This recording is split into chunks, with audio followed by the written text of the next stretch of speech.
Now, recently Sinead caught up with small food business consultant Oonagh Monahan to chat about her first book, which is called Money for Jam. Here's how they got on.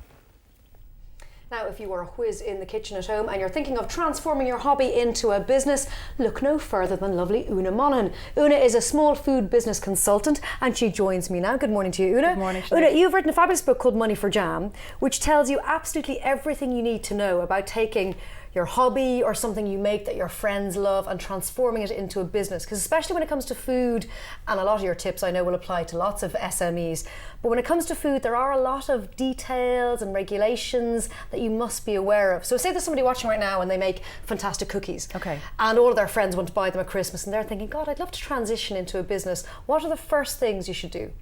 Well, actually the very first thing you should do is contact your environmental health officer and ask them, is your kitchen suitable for producing the food for sale to the public? So while it might be fine for your family and your friends, once you cross that line from that into selling to the public, then you need to think about, well, actually, what's the risk here in terms of food safety? So your environmental health officer has one question in mind: are you going to cause somebody an illness? And if you are, because of the food, then they need to take a really careful look at what you're doing. So things like baking, making jams, that's all very simple. That's called low risk. Whereas once you move into anything like meat, quiche, dairy, prepared salads, anything like that, and once your volumes get any kind of size, and once you start getting out of control a bit in your kitchen, then your environmental health officer will start, coming down the heavy a little bit. Is there somewhere you can check before you go to that stage and see if your kitchen is suitable? Because I'm assuming straight away, I'm thinking investment, that my kitchen won't be suitable. Is it possible for a home kitchen to suitably produce goods for sale on a grand scale, or on a slightly larger scale than just making it for your friends and family? Well, it is. Again, it comes back to what exactly it is that you're making. So say you're making jam. Yeah. You were saying that you like to make jam. So I love making jam. You make jam. Then you can make jam in your kitchen very easily, because again, the chances of you causing a food poisoning risk are slim to none because it's low risk. So it's so full of sugar. All it is sugar and fruit. Okay. So what you have to do, the only stage, if you like, the critical stage would be making sure your jars are sterilised.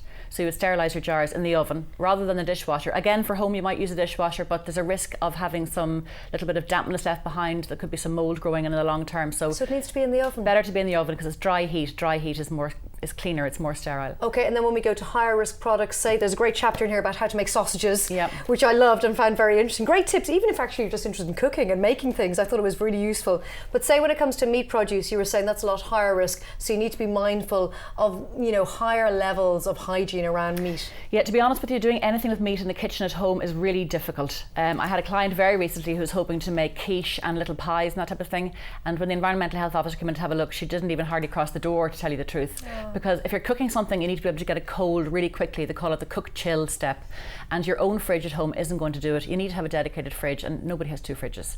So realistically, doing that kind of thing at home is very, very difficult. Are there any grants available? Because that level of investment to take you from home to doing it professionally, you will need help. Maybe the banks aren't giving you all that you need. Is there financial help out there for people who are interested in doing this? Yeah, there has been a good bit of help in the past, and there's kind of a state of change at the minute, because the county enterprise boards just this week in fact are becoming the local enterprise office, so it'll not be CEB anymore, it'll be LEO, and everybody will call it county enterprise board for the next 10 years anyway. But they do have some funding, little bits and pieces, and it depends on how much they have left in the budgets in each individual county. So you're as well to go to your enterprise board, but they do have money for feasibility studies, for example, and they do have some funding for capital investment, depending on what it is that you want to do. So do go and knock on doors, there is help out there. Knock on doors. My one piece of advice to people is ask everybody. Never assume that you won't get a grant, never assume that you don't qualify. Ask everybody. It's like, the advice I used to get from my granny when you're going for an interview, telling you you'll do anything, you'll go anywhere, but ask everybody and just get all the information you possibly can get. When it comes to a final piece of advice, for people who are thinking, do I have the wherewithal to transition from making for those I love to those who will be my customers? How do you know if you have the wherewithal? Is it just a matter of do and find out?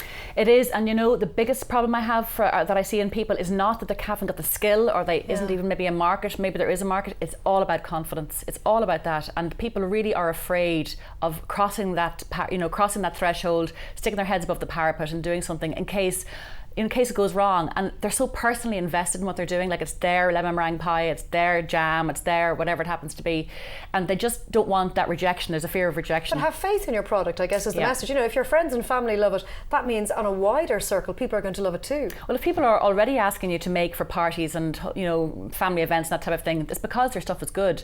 So my advice is always just make a couple of things. Don't start thinking too big too soon. Don't start wondering about it. Keep it simple. Keep it simple and get up to your local shop and ask, look, Nobody else around here is making really good brown bread. Will you take a couple of loaves and see how they go? And you'll be really surprised. Most local shop producers our shop owners are really keen to have somebody local in selling something that they can't get anywhere else. And speaking as a consumer, I'm really keen to buy local produce as well. Oonagh, the book is an absolute minefield of information for people who are interested. The Essential Guide to Starting Your Own Small Food Business. And even as you said earlier on, it's not specific to food businesses. There's plenty of information there for people who just want to go from cottage industry, you know, to a slightly larger scale. Oonagh, thank you so much. There's nothing about this industry you don't know. So great advice there. Thank you very much. It's all there and it's available in shops all over the country. Thank you, Oonagh. Thank you very much indeed.